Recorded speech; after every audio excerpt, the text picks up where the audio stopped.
제 사도신경으로 시작하고 있습니다.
이는 성령으로 잉태하사 동정녀 마리아에게 나시고 분디오 르나에게 고난을 받으사 십자가에 못 박혀 죽으시고 장사된 지 사흘 만에 죽은 자 가운데서 다시 살아나시며 하늘에 오르사 전능하신 하늘 우편에 앉아 계시다가 저리로서 산자와 죽은 자를 심판하러 오시리라. 성령을 믿사오며 거룩한 공예와 성도가 서로 교통하는 것과 죄를 사하여 주신 것과 몸이 다시 사는 것과 영원히 사는 것을 믿사옵나이다. 주달려 죽은 십자가 찬양하신 다음에 음성으로 기도하시겠습니다.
고백의 기도를 드리도록 하겠습니다. 주님께서 우리에게 이 세상까지 복음을 전하라 라고 명령하셨습니다. 이제 그 명령받들로 우리는 더 세상 밖으로 나가지 못하지만 이곳에서 보내는 선교사로서의 그 사명을 잘 감당하게 해달라고, 또한 우리 교회가 선교하는 이 필리핀과 파키스탄의 그 이 교회를 위해서 기도해 주시다 기도하겠습니다. 또한 전사님이 이제 선교를 가서 받아보면서 또한 그 졸업식을 참석하면서 말씀을 전합니다. 이제 중간 발사인데 잘 감독하고 잘 배울 수 있도록 주여 한번 주님 성령 기도하겠습니다. 주여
41장 44절로 44절 말씀입니다.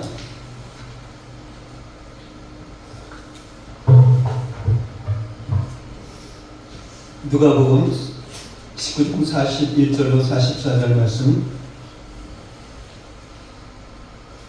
교독하겠습니다. 제가 앉아 여러분 안에 읽겠습니다. 가까이 오사 성을 보시고 우시며 이르시되 너도 오늘 평화에 관한 일을 알았더라면 졸고 말하거니와 지금 내 숨겨졌도다. 날이 이를지라 네 원수들이 토둔을 쌓고 너를 둘러 사면으로 가두고 또 너와 네 가운데 있는 네 자식들을 땅에 내어주며 노하라도 돌 위에 남기지 아니하니 이는 내가 보살피 하나님 나라에 아주 상당히 나갑니다. 아멘. 아멘. 오늘 말씀의 제목은 울면서입니다. 울면서입니다. 자, 오늘은 이 종려 주일입니다. 예수님께서 십자가를 지시고 지시기 위해서 예루살렘에 입성하신 날을 기념하는 그런 주일입니다. 요한복음 12장 12절로 13절 말씀 한번 보겠습니다. 읽겠습니다. 그 이튿날에는 명절에 온 무리가 예수께서 예루살렘으로 오신다는 것을 듣고 종려나무 가지를 가지고 맞으러 나가 외치되 호산나 찬송하리로다 주의 이름으로 오시는 이는 곧 이스라엘의 왕이시로다. 아멘. 아멘. 이스라엘 백성들이 이 종려나무 가지를 흔들며 예루살렘에 입성하는 예수님을 영접합니다. 이 종려나무는 승리를 상징합니다. 그래서 전쟁에서 승전하고 돌아오는 왕을 영접할 때에 종려나무 가지를 흔들었습니다. 이스라엘 백성이 종려나무 가지를 흔들며 예수님을 향해서 호산나라고 외쳤던 이유는 예수님이 예루살렘에 이 메시아 왕국을 세울 것이다 라고 이렇게 기대했기 때문입니다. 이들이 기대했던 메시아 왕국은 다윗이 모든 원수를 물리치고 세운 이 부강한 이스라엘과 같은 그런 나라입니다. 그래서 다윗의 자손이여 라고 외쳤던 것입니다. 지금 자신들을 다스리고 있는 이 로마를 물리치고 다윗처럼 이스라엘을 구원해달라 라고 하는 이러한 외침이었던 것입니다. 그러나 예수님은 이 로마의 지배에서 이스라엘을 구원하시려고 오신 정치적인 이 메시아가 아닙니다. 예수님은 죄와 사망의 지배에서 온 인류를 구원하러 오신 메시아입니다. 구원자이십니다. 자신을 향해서 종려나무 가지를 흔들며 호산나를 외치는 이 백성들을 바라보시는 그 예수님의 마음은 어떠하셨을까요? 오늘 본문이 그때의 예수님의 마음을 보여주고 있습니다. 41절 말씀을 보면 예수님은 예루살렘 성을 보시고 우셨습니다. 백성들은 마치 당장이라도 메시아 왕국이 임할 것처럼 흥분되어서 종려나무 가지를 흔들고 호산나를 외치고 있었지만 정작 예수님의 마음은 슬픔이었습니다. 아픔이었습니다. 이 성경에 보면 예수님이 우신 것이 모두 3번 나옵니다. 나사로의 무덤 앞에서 우셨습니다. 겟세마네 동산에서 기도하실 때 우셨습니다. 그리고 오늘 본문에 나온 것처럼 저 예루살렘 성을 보시고 우셨습니다. 이 우셨다, 우시며 라고 하는 이 원어 클라이오는 조용히 흘리는 그런 눈물이 아닙니다. 격렬한 슬픔으로 인해서 통곡하는 것입니다. 그러니 이 장면을 한번 생각해 보십시오. 한편에서는 수많은 사람들이 흥분이 되어서 종려나무 가지를 흔들며 호산나 라고 외치고 있는데 오히려 예수님은 통곡하고 계십니다. 너무나도 어울리지 않는 그런 장면입니다. 그렇다면 예수님은 무엇 때문에 이렇게 통곡하셨을까요? 첫 번째로는 죄 때문입니다. 예루살렘은 이스라엘 전체를 상징합니다. 예루살렘 성을 보시고 우신 것은 이스라엘 백성을 보시고 백성들의 그 죄 때문에 우셨습니다. 이 예수님의 이 눈물이 우리에게 주는 두 가지 메시지가 있습니다. 하나는 자신의 죄 때문에 울어야 한다라는 것입니다. 이 이스라엘 백성은 메시아 왕국이 정말 당장이라도 세워질 것처럼 흥분하고 있었습니다. 기쁨으로 소리치고 있습니다. 그러나 지금은 울어야 할 때입니다. 자신들의 그 죄를 보고 울어야 할 때입니다. 하나님의 성전을 강도의 소굴로 만든 자신들의 죄를 보고 울어야 할 때입니다. 그러나 이들은 울어야 할 때에 소리치며 웃고 떠들었습니다. 이때만이 아닙니다. 이스라엘 백성은 죄 때문에 울어야 할 때에 오히려 먹고 마시며 떠들었습니다. 이사야서 22장 12절 13절 말씀 보겠습니다. 읽겠습니다. 그날에 주 만군의 여호와께서 명령하사 복독함에 용하며 머리털을 뜯으며 굵은 배를 지라 하셨거늘 너희가 기뻐하며 즐거워하여 소를 죽이고 양을 잡아 고기를 먹고 옷을 벗으며 내일 주인이 먹고 마시자 하는구나. 아멘. 이 지은 죄가 하늘에 닿았는데 그래서 하나님께서 통곡하며 애곡하며 회개하라 라고 말씀하시는데 오히려 이스라엘 백성들은 기뻐하며 즐거워했습니다. 먹고 마시고 즐거워했습니다. 아무리 약한 죄인이라도 회개하면 자신의 그 죄 때문에 울면 하나님께서 용서해 주십니다.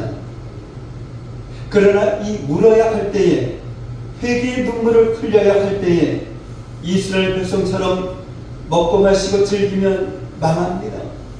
죽습니다. 영원한 심판을 받습니다. 여러분은 여러분의 죄 때문에 울었던 적이 있으십니까? 목사님, 저는 울며 회개할 정도로 큰 죄를 지은 적이 없습니다. 라고 이렇게 말씀하시는 분도 있을 것입니다. 맞습니다.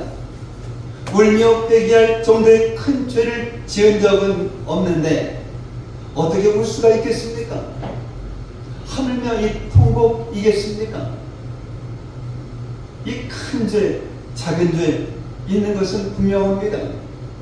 그러나 우리들이 알아야 할 중요한 사실이 있습니다.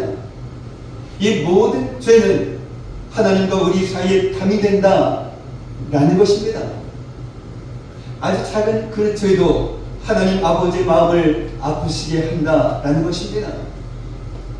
그래서 하나님 아버지를 바라보는 사람은 겸손한 마음으로 하나님 아버지께 나아가는 그러한 사람은 하나님 아버지를 사랑하는 그러한 사람은 아주 작은 그러한 죄에도 눈물을 흘리며 회개합니다. 하나님을 바라보는 사람은 하나님을 사랑하는 사람은 작은 죄에도 마음이 아픕니다. 나이와 상관이 없습니다. 죄의 크기와 상관이 없습니다. 이 질투심에 사로잡힌 사울 왕이 다윗을 죽이려고 합니다. 또 이 다윗의 그 입장에서는 너무나도 억울합니다. 왕에게 충성했고 나라를 위해서 생명을 걸고 싸워서 가는 곳곳마다 승리했는데 이제는 도망다니는 그런 신세가 되고 말았습니다. 언제 이 사울 왕에 의해서 죽임당할지 모르는 그런 고통의 시간을 보내고 있습니다. 그러던 어느 날 이 다윗을 죽이려고 쫓아오던 이 사울이 용변을 보려고 굴에 들어갔습니다. 근데 마침 그 굴 깊은 곳에 다윗과 그를 따르던 무리들이 숨어 있었습니다. 좀 이 사울을 죽일 수 있는 절호의 찬스입니다. 그러나 다윗은 사울을 죽이지 않고 이 사울의 겉옷자락을 뵙니다. 당신을 죽일 수 있었지만 죽이지 않았다라고 하는 것을, 나는 결코 당신을 해할 마음이 없다는 것을 밝히기 위함이었습니다. 그런데 이 사울은 그 옷자락 된 것으로 인하여서 다윗이 양심의 가책을 했습니다. 무지한 자신을 죽이려고 하는 사울을 죽인다 해도 이상할 것이 없습니다. 그런 다윗을 비난할 사람은 아무도 없습니다. 모두가 당연하다라고 말할 것입니다. 그런데 사울을 죽인 것도 아니고 단지 그의 옷자락을 베었을 뿐인데 다윗은 그것으로 인해서 양심의 가책을 받습니다. 자신이 죄를 지었다라고 생각했던 것입니다. 정말 이 사람의 기준으로 보면, 저 세상의 기준으로 보면 이것은 죄가 아닌데 왜 다윗은 죄라고 생각을 했을까요? 그 이유가 사무엘상 24장 6절에 나옵니다. 한번 보도록 하겠습니다. 읽겠습니다. 자기 사람들에게 이르되 내가 손을 들어 여호와의 기름 부음을 받았는데 내 주를 치는 것은 여호와께서 도와주는 것이니 그는 여호와의 기름 부음을 받은 자가 아닙니다. 아멘. 이 말씀을 보면 이 말씀 안에 여호와라는 이 단어가 3번이나 나옵니다. 바로 하나님 때문입니다. 다윗은 하나님을 바라보았습니다. 하나님을 바라보니 하나님이 세우신 왕의 옷자락을 뺀 것조차도 정말 마음이 찔리는 것입니다.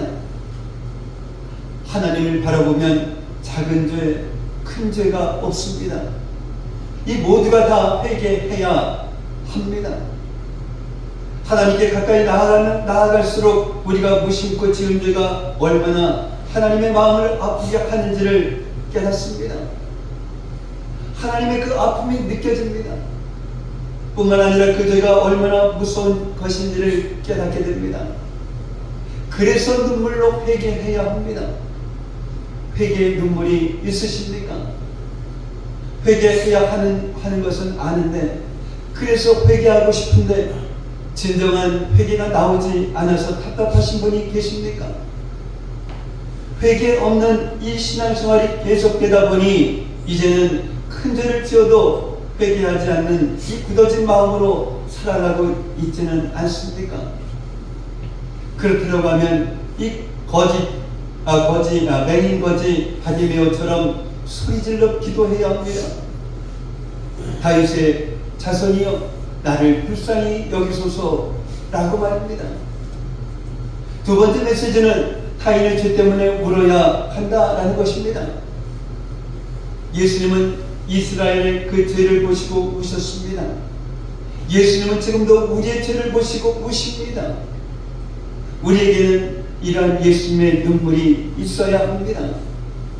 자신의 죄 때문에 우는 것에서 끝나지 않고 타인의 죄를 보고 울 수 있는 그러한 신앙인이 되어야 합니다. 그 눈물에는 하나님의 마음을 움직이는 그러한 능력이 있습니다. 저 바벨론에 의해서 무너진 예루살렘 성전이 다시 지어졌지만 이 성벽은 여전히 무너진 상태로 있었습니다. 이 성벽이 없다라고 하는 것은 예루살렘이 적의 공격에 무방비 상태다라는 것입니다. 이 성벽이 세워지기 전까지는 완전한 회복이 아닙니다. 그러나 성전이 완공되고 나서도 무려 70여 년이 넘었지만 성벽이 세워지지 않았습니다. 이 소식을 들은 느헤미야는 슬픔으로 인해서 울면서 금식하며 기도합니다. 예루살렘 성전이 불탄 것도, 예루살렘 성벽이 무너진 것도 조상들의 죄 때문입니다. 느헤미야와는 아무 상관이 없는 일입니다. 게다가 지금 느헤미야는 왕의 술 관원입니다. 이 술 관원이 하는 일은 왕의 포도주에 독이 있는지 없는지 이것을 확인하기 위해서 먼저 시험하는 것이었습니다. 이 왕의 절대적인 신임을 얻은 자만이 술 관원이 될 수가 있습니다. 왕의 신임이 절대적인 만큼 절대적인 권력을 가진 자가 바로 이 술 관원이었습니다. 정말 세상적으로 보면 대단한 성공을 했습니다. 아쉬울 것이 하나도 없습니다. 그러나 느헤미야는 민족의 죄를 회개하며 울며 금식하며 기도하고 하나님은 그 기도를 통해서 역사하셨습니다. 이 느헤미야가 숨기는 아닥사스다 왕의 그 마음을 움직여서 이 느헤미야를 유다 총독으로 보내시고 52일 만에 예루살렘 성벽을 재건하게 하십니다. 이 느헤미야의 그 눈물은 하나님의 마음을 움직이는 그런 능력의 눈물이었습니다. 하나님께서 귀히 여기시는 그런 눈물이었습니다. 이것이 바로 성도들이 흘려야 할 눈물인 것입니다. 지금 우리에게는 이 눈물이 있어야 합니다. 타인의 죄 때문에, 공동체의 죄 때문에, 이 민족의 죄 때문에 울어야 할 때입니다. 예루살렘의 그 죄를 보시고 우신 예수님은 십자가를 지셨습니다. 우리의 죄를 보시고 우신 예수님은 십자가를 지셨습니다. 만약에 예수님께서 예루살렘의 죄를 보시고 분노하셨다라고 하면 예수님은 십자가를 지지 않으셨을 것입니다. 이 세상을 심판하셨을 것입니다. 예수님께서 우리의 죄를 보시고 분노하신다라고 하면 우리에게는 이 구원이 없습니다. 우리의 죄를 보시고 통곡하신 예수님의 사랑이 얼마나 감사한지 모릅니다. 그 눈물로 우리는 구원을 받았습니다. 이 놀라운 구원을 받았기에 우리도 다른 사람의 죄 때문에 울어야 합니다. 이것이 예수님의 사랑입니다. 그런데 우리가 타인의 죄를 보고 우는 것이 아니라 분노하고 정죄한다라고 하면 반드시 확인해야 할 것이 있습니다. 그것은 우리가 자신의 죄로 인하여서 울고 있느냐 하는 것입니다.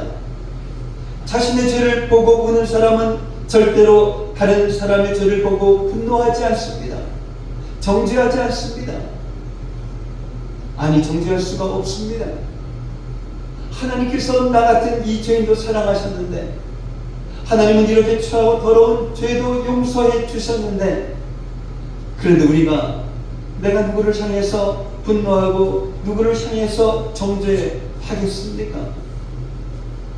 사랑하는 성도 여러분, 상대방의 죄가 크고 악해서가 정죄하는 것이 아닙니다. 회개의 눈물이 사라졌기 때문입니다. 더 이상 자신의 죄로 인하여서 울지 않기 때문입니다. 자신의 죄 때문에 울지 않는 사람은 타인의 죄를 보고 울 수가 없습니다. 작은 그런 허물도 용서할 수가 없습니다. 오직 분노하고 비판하고 정죄할 뿐입니다. 이 바리새인들처럼 무서운 종교인이 되는 것입니다. 그러면 더 이상 하나님의 용서의 은혜와 자비와 긍휼을 받을 수 없습니다. 하나님께서 우리에게 주시지 않는 것이 아닙니다. 회개의 눈물이 사라진 완악한 이 마음이 하나님이 주시는 이 모든 좋은 것을 거절하는 것입니다. 정말 내일부터가 고난주간입니다. 이번 고난주간에 자신의 죄 때문에 우는 그런 은혜가 임하시기를 바랍니다. 아멘. 자신의 죄 때문에 울었다라고 하면 이제는 타인의 죄 때문에 울어야 합니다. 자녀를 위해서, 가족을 위해서, 교회를 위해서, 또한 고난당한 성도들과 세상에서 방황하는 그런 성도들을 위해서 울어야 합니다. 우리가 울 때에 하나님께서 역사하신다 라고 하는 이 사실을 꼭 기억하시기를 바랍니다. 두 번째는 이 무지 때문에입니다. 42절 말씀을 보면 예수님은 이스라엘 백성의 무지 때문에 우셨습니다. 지금 이스라엘은 로마의 식민지입니다. 식민지의 백성으로 살아가는 것이 얼마나 힘들고 고달프겠습니까? 그러나 이 로마의 지배를 받는 것보다 이들의 삶을 더욱 비참하게 하는 것은 이들과 하나님의 관계가 깨어졌다라는 것입니다. 자신의 그 죄 때문에 울지 않으니, 회개하지 않으니 하나님과의 관계가 깨어져 있는 것은 당연한 것입니다. 그래서 예루살렘 성전은 강도의 소굴로 변해 있었습니다. 하나님을 예배하는 이 성전이 강도의 소굴로 변해버렸으니 그곳에 하나님의 임재가 있겠습니까? 하나님의 그 임재가 없는데 어찌 하늘의 평안을 맛볼 수가 있겠습니까? 하나님의 성전에서 하나님을 예배하는 그 순간조차도 하늘의 평안을 맛보지 못하는데 어찌 매일매일의 그 삶 속에서 이 평안을 누릴 수가 있겠습니까? 하나님이 주시는 이 평안을 누리지 못하는 자가 어떻게 매일매일의 걱정과 두려움을 이겨낼 수가 있겠습니까? 아무리 세상에서 성공했어도 아무리 많이 가졌어도 하나님과의 관계가 깨어진 그런 인생은 허무합니다. 하나님이 주시는 이 평화 없이는 우리는 살 수가 없습니다. 이 로마의 식민지 백성으로 살아가는 것은 힘들고 고통스러운 일입니다. 그러나 이것이 이스라엘 백성의 불행의 뿌리는 아닙니다. 근본적인 문제는 하나님과의 관계가 깨어져 있다라는 것입니다. 식민지 백성으로 살아가는 것이 아무리 힘들고 고통스러워도 죄를 용서받고 하나님과의 그 관계가 회복되면 참된 평화를 누리게 됩니다. 그러니 이 식민지 백성으로 살아가는 그 어려움은 얼마든지 극복하고 이길 수가 있습니다. 그런데 이스라엘 백성들은 이것을 몰랐습니다. 자신들의 진짜 불행이 죄로 인하여서 하나님과의 관계가 깨어진 것 때문이라는 것을 몰랐습니다. 그들은 정치적인 메시아가 나타나서 이 로마를 물리치면 평화를 누릴 수 있을 것이다 라고 착각하고 있었습니다. 그들은 정말 무지했습니다. 이스라엘 백성에게 가장 필요한 것은 회개하고 예수님을 영접하고 하나님과의 관계를 회복하는 것입니다. 그때 찾아온 것이 바로 평화인 것입니다.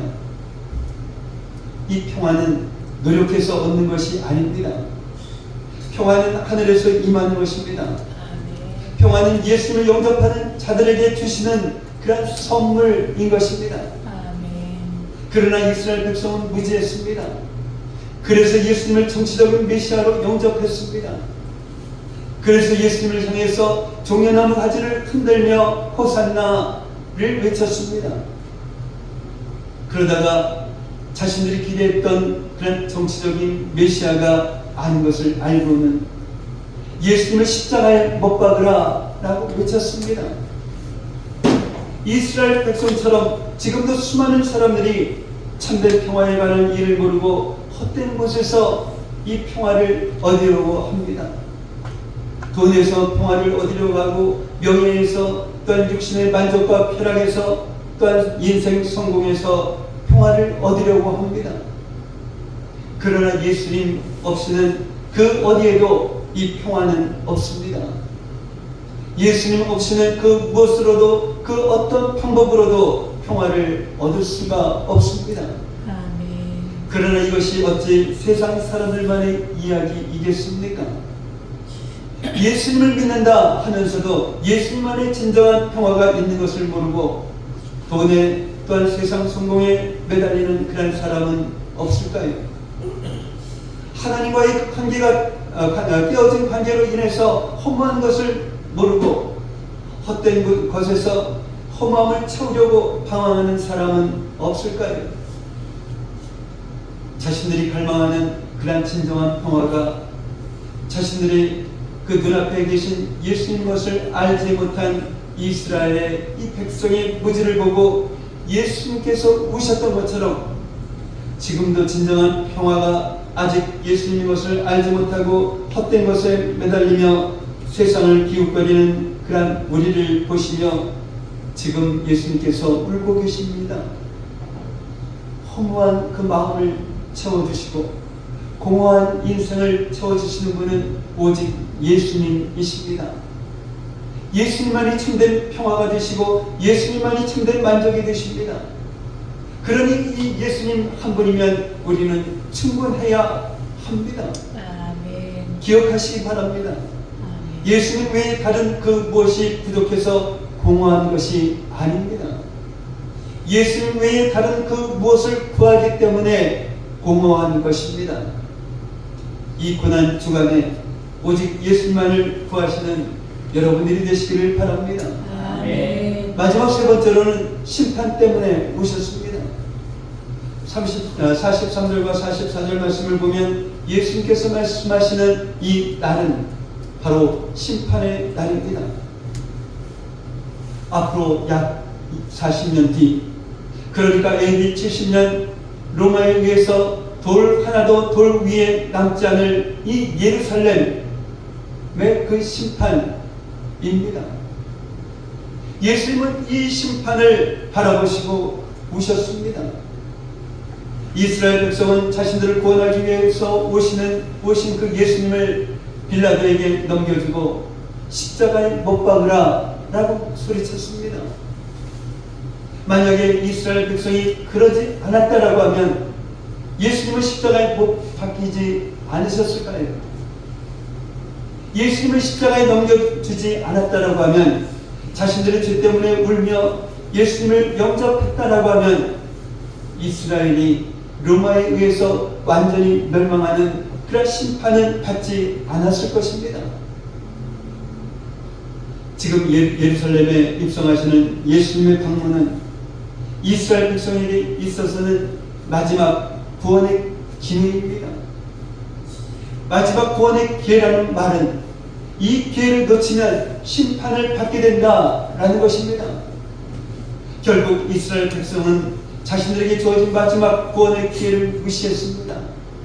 그래서 무서운 심판을 받았습니다. 하나님은 사랑의 하나님이십니다. 아무도 멸망하지 않고 다 회개하여 구원받기를 원하십니다. 아멘. 베드로후서 3장 9절 말씀입니다. 읽겠습니다. 주의 약속은 어떤 일이 더디다고 생각하는 것 같이 더딘 것이 아니라 오직 주께서는 너희를 대하여 오래 참사 아무도 멸망하지 아니하고 다 회개하게 이르기를 원하시느니라. 아멘. 아멘. 그래서 지금도 오래 참으시며 회개의 기회를 우리에게 주고 계십니다. 이 회개의 기회를 주신다라는 이 말씀은 회개에도 이때가 있다라는 뜻입니다. 그때가 언제인지는 모르지만 그때가 되면 더 이상 회개할 기회가 없다라는 말씀입니다. 자신이 지은 죄에 따라서 무서운 심판을 받게 된다라는 말씀입니다. 그래서 하나님은 사랑의 하나님이시며 동시에 공의의 하나님이신 것입니다. 성령님은 우리에게 회개의 감동을 주십니다. 회개의 감동을 주실 때에 회개하지 않으면 우리 안에 계신 성령께서 근심하십니다. 그래서 평안이 사라지고 마음이 답답하고 곤고해집니다. 그래도 회개하지 않으면 우리의 마음이 점점 더 굳어지고 완악해집니다. 그러다 결국에는 이 믿음을 저버리게 됩니다. 심지어는 예수님을 믿기 전보다 더 악해지기도 합니다. 예수님께서 이 심판을 말씀하시는 것은 한 사람도 멸망하지 않기를 원하시기 때문입니다. 통곡하실 정도로 우리를 사랑하시기 때문입니다. 이스라엘 백성은 40년 뒤에 있을 이 심판을 알지 못했습니다. 그 심판이 얼마나 무섭고 참혹한 것인지를 알지 못했습니다. 그러나 예수님은 그것을 아셨습니다. 그것을 알기에 저들을 바라보면서 우셨던 것입니다. 사람들은 자신이 당할 이 지옥의 심판을 알지 못합니다. 지옥의 심판이 얼마나 무섭고 참혹한지를 알지 못합니다. 그 심판이 영원하다라고 하는 것을 알지 못합니다. 그래서 하나님의 말씀을 거역하며 자기 마음과 또한 육신을 따라 살아가고 있습니다. 그래서 예수님은 지금도 우시고 계십니다. 여러분 가운데 아직도 예수님을 영접하지 않으신 분이 있다고 하면 속히 회개하시고 예수님을 믿으시기를 바랍니다. 아멘. 나중으로 미루지 마시기 바랍니다. 회개에도 이 기회가 있습니다. 오늘 주어진 이 회개의 기회, 구원의 기회를 놓치지 마시기 바랍니다. 아멘. 이 회개가 모든 것의 시작입니다. 아멘. 죄 때문에 울면 삽니다. 아멘. 자신의 죄를 보고 우는 사람은 예수님을 만납니다. 구원 받습니다. 아멘. 더 이상 헛되고 헛된 곳에서 참된 평화와 만족을 찾는 무지한 인생을 살지 않습니다. 예수님 안에서 참된 평화와 만족을 얻습니다. 이렇게 예수님의 그 평화 안에 거하는 사람은 언제 죽음의 순간을 맞이할지라도, 언제 마지막 날을 맞이할지라도 두렵지가 않을 것입니다. 마지막 심판이 아니라 구원이기 때문입니다. 마지막이 아니라 천국이기 때문입니다. 내일부터 시작되는 이 고난주간에 회개의 눈물이 회복되어지는 여러분이 되시기를 바랍니다. 아멘. 나의 죄 때문에 울어야 합니다. 그래서 하나님과의 관계가 회복되고 그로 인하여서 참된 평화를 누려야 합니다. 그리고 타인의 죄 때문에 울어야 합니다. 자녀를 위해서 울고, 가정을 위해서, 또한 교회를 위해서, 고난 가운데 있는, 또한 죄악 가운데 있는 이 믿음의 가족들을 위해서 울어야 합니다. 나를 위해서 울고 계시는 예수님의 그 눈물을 기억하면서 나를 모함하고 핍박하는 원수들까지라도 그들을 위해서 울어야 합니다. 그 눈물 속에서 지금까지 경험하지 못했던 예수 그리스도의 이 십자가의 사랑과 십자가의 능력을 경험하게 될 것입니다. 그 눈물을 통해서 지옥의 심판이 아니라 부활의 영광을 누리게 될 것입니다. 그러니 울면 삽니다. 울면 나도 살고 남도 삽니다. 우리 모두가 살아나는 이 그러한 고난 주간이 되시기를 예수님의 이름으로 축복합니다. 기도합니다. 사랑의 아버지 하나님, 예수님께서 십자가를 지시기 위해서 예루살렘에 입성하신 날을 기념하는 이러한 종려 주일로 예배를 드리게 하시니 감사를 드립니다. 예수님께서는 이스라엘 백성들이 로마를 물리치고 다윗처럼 이스라엘을 구원해달라 라고 하는 의미로 호산나를 외치고 있는 저들과 예루살렘 성을 보시고 슬픔과 아픔으로 통곡을 하셨습니다.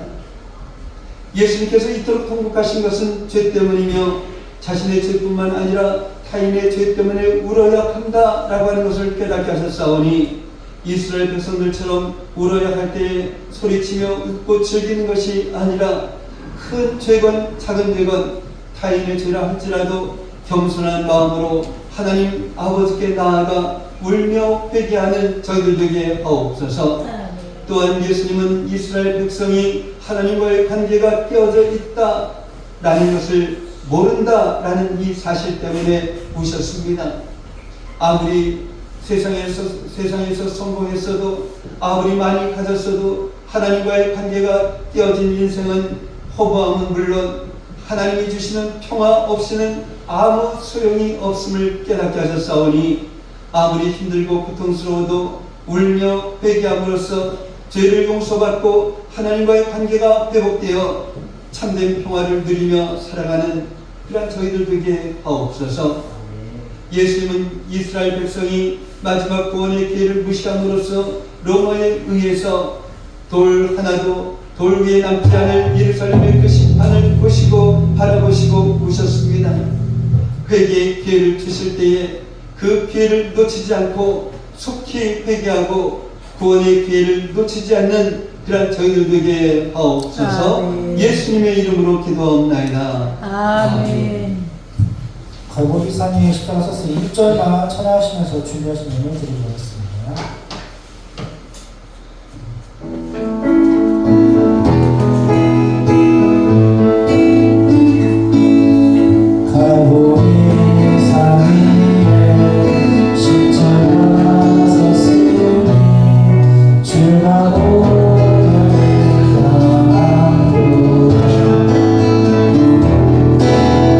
십자가를 내가 살아가는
내가 언제 하나님 앞에서 울었는지를 되돌아보면서 그때를 생각하며 회개의 눈물을 흘리는 저희들 되게 하옵소서. 또한 이 시간 주님 앞에 나와 회개의 기도를 드리게 하시고 우리의 마음과 정성을 주님 앞에 드리게 하시니 또한 감사를 드립니다. 이 드려진 이 예물이 주님 안에서 온전한 예물이 되게 하여 주시옵시고 이 예물이 사용되어지는 곳곳마다 놀라운 주님의 역사가 일어나게 하여 주시옵소서. 감사하며 예수님의 이름으로 기도옵나이다. 아멘.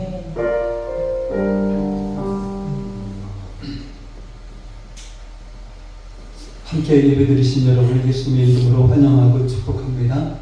다음 주 대표기도는 김은총 목사님 준비하시기 바랍니다.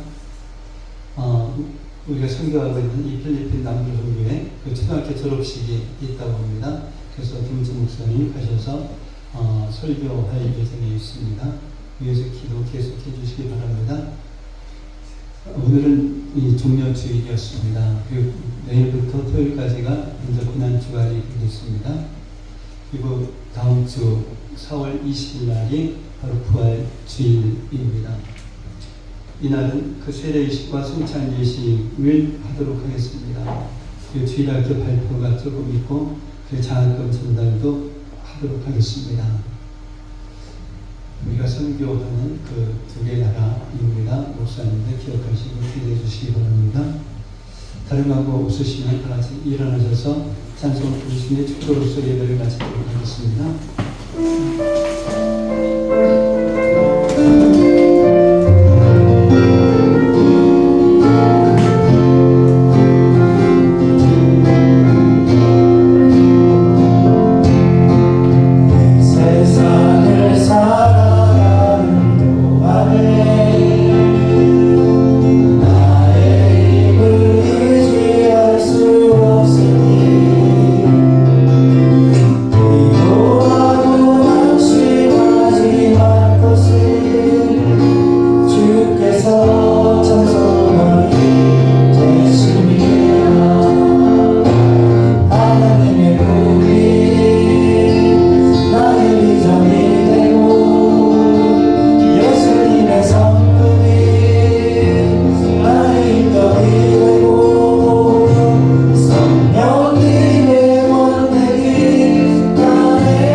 이제는 우리 주 예수 그리스도의 은혜와 하나님 아버지의 무한하신 사랑하심과 내주하시는 성령님의 감화, 감동, 충만 교통하심이 오늘 종료주일 예배를 통하여 예수님께서는 우리의 죄와 무지와 또한 심판 때문에 통곡하셨음을 깨닫고 우리의 죄를 가지고 타협하거나 안심하거나 하는 것이 아니라 어떠한 죄라도 겸손한 마음으로 하나님 앞으로 나아가 울며 회개함으로써 하나님과의 관계가 회복되고 참된 평화를 누리며 살아가는 믿음의 자녀들이 되리라 다짐하며 들어가는 성도들 머리 위에, 성도들의 가정과 모든 생활 위에, 성도들의 직장과 사업장 위에, 그리고 공부하는 학생들 머리 위에 이제로부터 영원까지 함께 있을지어다. 아멘.